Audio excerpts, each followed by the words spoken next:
Mesdames, Messieurs, bonjour à toutes et à tous. Voici les titres de l'actualité. 4 août 2016, il y a 33 ans que survenait la révolution démocratique et populaire, avec à sa tête le capitaine Thomas Sankara. Pendant 4 ans, le Burkina va vivre une période charnière qui fera évoluer tous les indicateurs.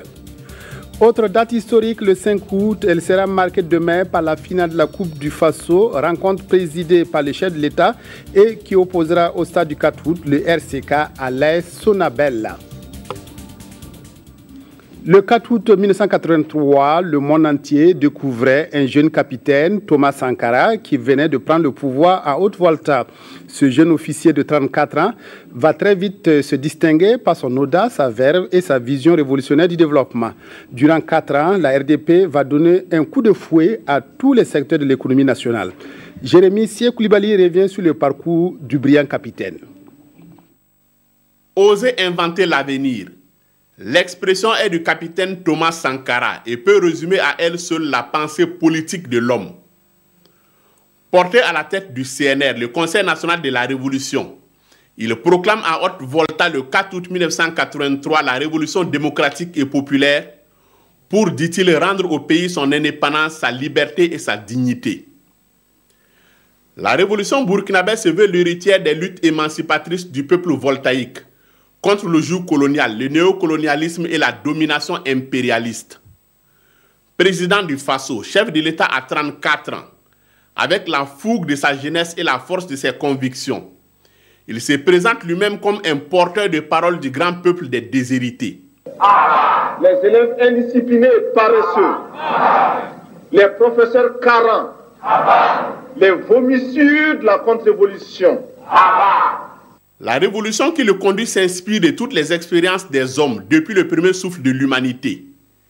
L'expression est du président Thomas Sankara, un homme profondément indigné dans l'âme, révolté contre l'injustice et la domination des puissants.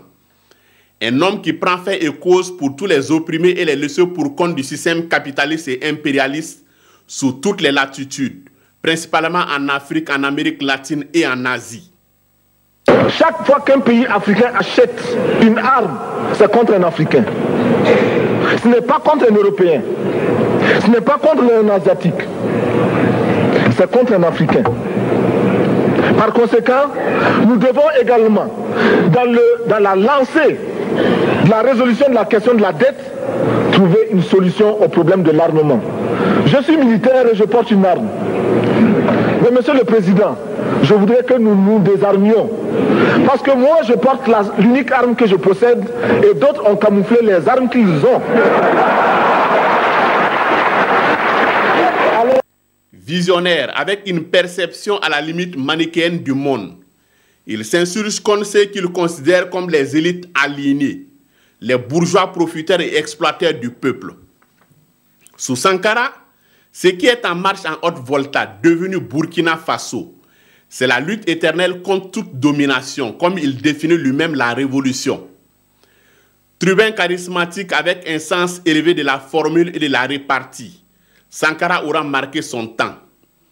Icône d'une jeunesse insurgée et de tous les combattants pour la liberté, l'intégrité et la dignité, il laisse en héritage à l'Afrique et au monde son combat, celui d'un homme qui n'est ni messie ni prophète, mais un homme qui s'est battu avec la masse des déshérités pour vaincre avec eux. C'est aussi l'image qu'il aurait souhaité qu'on garde de lui. À Tema Bokin, où est né le père de la révolution d'Oud, le seul vestige qui rappelle encore le charismatique capitaine est son pied-à-terre, un pied-à-terre tombé en ruine, mais que les habitants de la localité appellent le palais présidentiel. Témoignage de Salif Belem et Zalissa Sanfo. Sitoega, village d'origine de Thomas Sankara. C'est à l'intérieur de cette cour que l'on ne nous ouvrira pas pour des raisons d'intimité que le père de la révolution burkinabé est né. Ici, rien n'indique qu'un président en est issu. Un village semblable à bien d'autres. Mais il suffit de dire Thomas Sankara pour que se réveillent les souvenirs et que les langues se délient, même si c'est avec amertume. À Sitoega, on ne se souvient pas d'un président, mais d'un fils, tout simplement.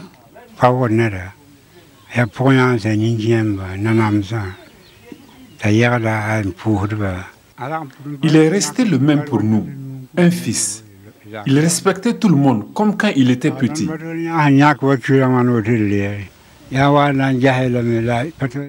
Rien n'a changé dans son statut de fils. Il n'avait rien, pas une maison, même pas un rond pour donner à quelqu'un. À 7 km de là, Tema Bokin, le département auquel appartient Sitoega. Voici ce qui reste de ce qui fit jadis la maison, le pied-à-terre du président. Un mur anonyme qu'on appelle ici ironiquement le palais présidentiel. C'est la maison de l'ancien président Thomas Sankara, comme ça. Bon, il y avait une maison de 18 tôles, mais c'était construit en banco. Une maison qui visiblement n'a pas résisté aux intempéries. Mais pour les villageois, leur fils leur a légué un trésor inestimable enfoui dans leur cœur, l'honneur et la dignité. Audience du Premier ministre Paul Kabatieba a reçu ce matin le président de l'autorité de régulation régionale du secteur de l'électricité de la CEDEAO. Au centre des discussions, les préparatifs du 5e forum de la régulation régionale de l'électricité prévu en novembre prochain à Ouagadougou. Amadou Ilboudo, Mounira Kéré, reportage. Du 14 au 16 novembre prochain se tiendra à Ouagadougou le 5e forum de régulation régionale de l'électricité. Au chef du gouvernement, le président de l'autorité de régulation régionale du secteur de l'électricité de la CEDEAO s'est entretenu des préparatifs du dit forum et remercié le Burkina pour la confiance placée en lui. Au mois de novembre, nous organisons ici à Ouagadougou un forum sur la régulation régionale. Forum qui va réunir tous les régulateurs de la sous-région, également les représentants de tous les opérateurs d'électricité, de même que les représentants des ministères de l'énergie. Le forum de régulation régionale de l'électricité se tient depuis 2010.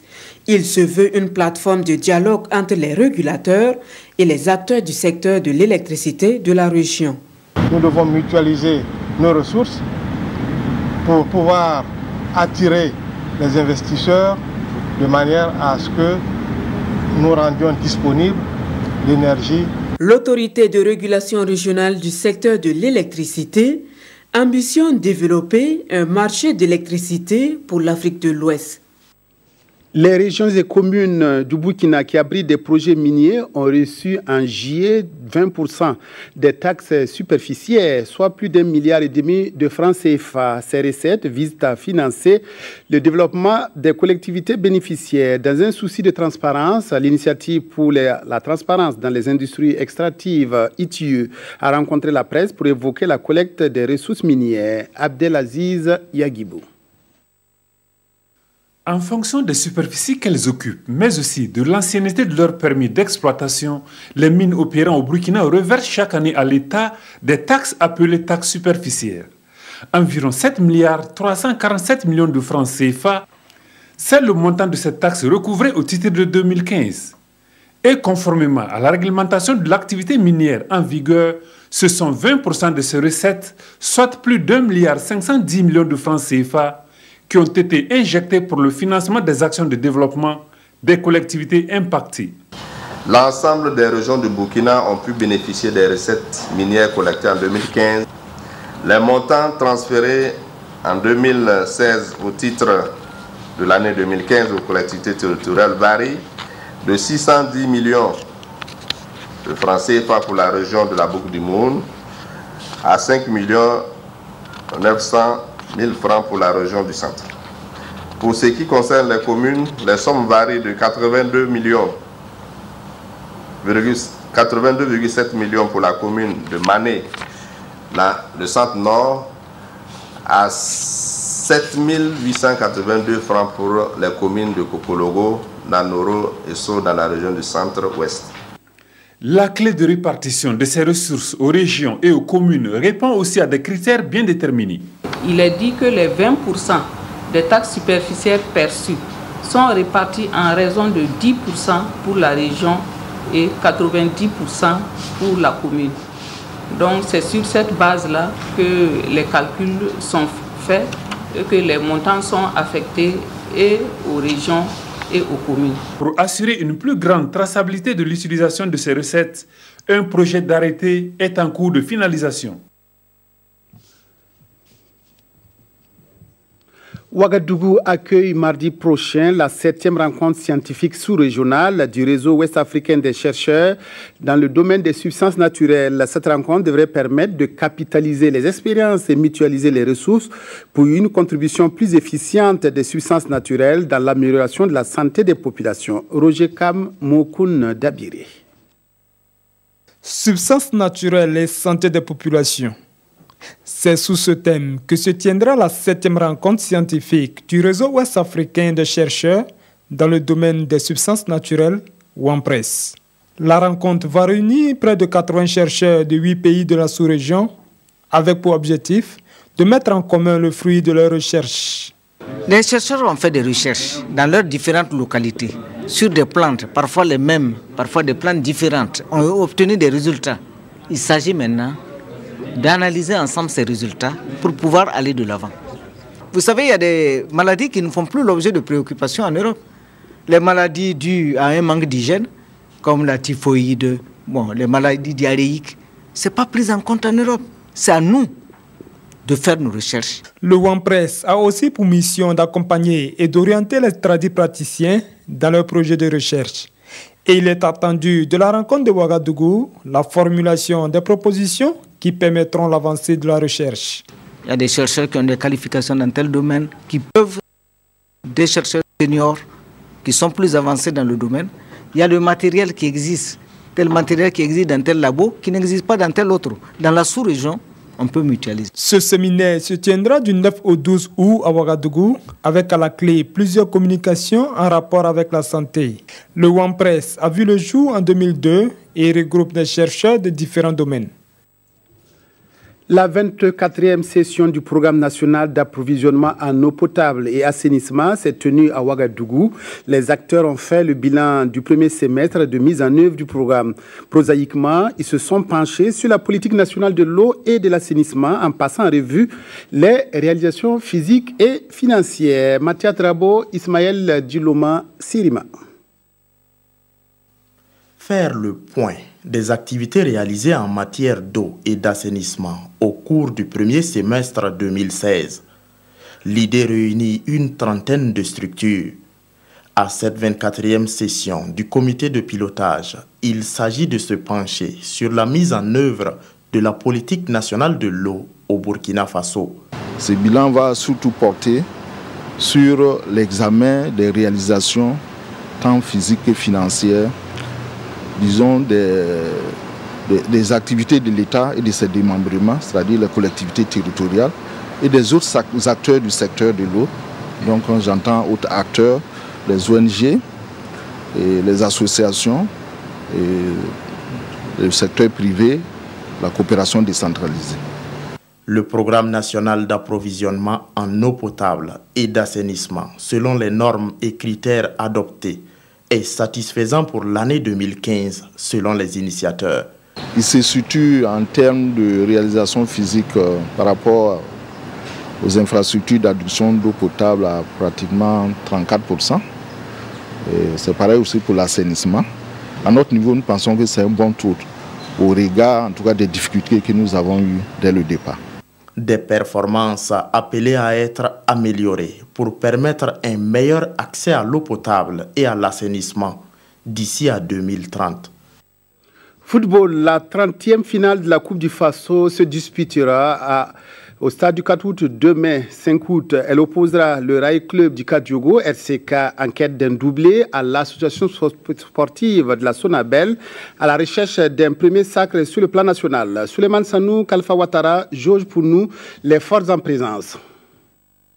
Le premier objectif atteint, celui du maintien de l'AS Sonabel en première division.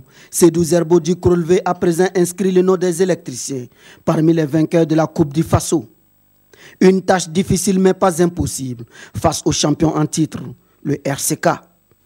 Nous, on va se battre quand même pour l'AS Sonabel, pour remporter, pour être vainqueur et pour que l'AS Sonabel aussi puisse garder dans sa galerie une Coupe du Faso. Donc c'est un match en jeu pour moi et pour toute l'AS Sonabel. Du côté du Rail Club du Kadiogo, l'occasion est unique. Réaliser le doublé en une saison ne se présente pas tous les jours. Ces enfants-là sont conscients qu'un doublé, ce n'est pas à chaque fois qu'on aura l'occasion dans une carrière pour réaliser en tout cas le doublé. Donc quand on a l'occasion, on ne crache pas dessus. C'est des occasions à ne pas louper. Et c'est un grand rendez-vous. Devant peut-être les premiers responsables de ce pays, c'est une fête. Bon, c'est toujours bien de repartir d'une fête, en tout cas les bras vraiment pleins. L'issue de la finale importe peu. Nos deux représentants en campagne africaine sont connus. Dans le cas où le champion et en même temps le vainqueur de la Coupe du Faso, c'est l'équipe finaliste de la Coupe du Faso qui est qualifiée pour la Coupe CAF. Donc, dans le cas présent, le RCK est déjà qualifié pour la Champions League africaine et l'AS Sonabel, quelle que soit l'issue, est qualifiée pour la Coupe CAF. Et non l'équipe deuxième, classée deuxième du championnat national. L'invite est faite au public d'honorer la fête nationale en effectuant massivement le déplacement ce vendredi au stade du 4 août.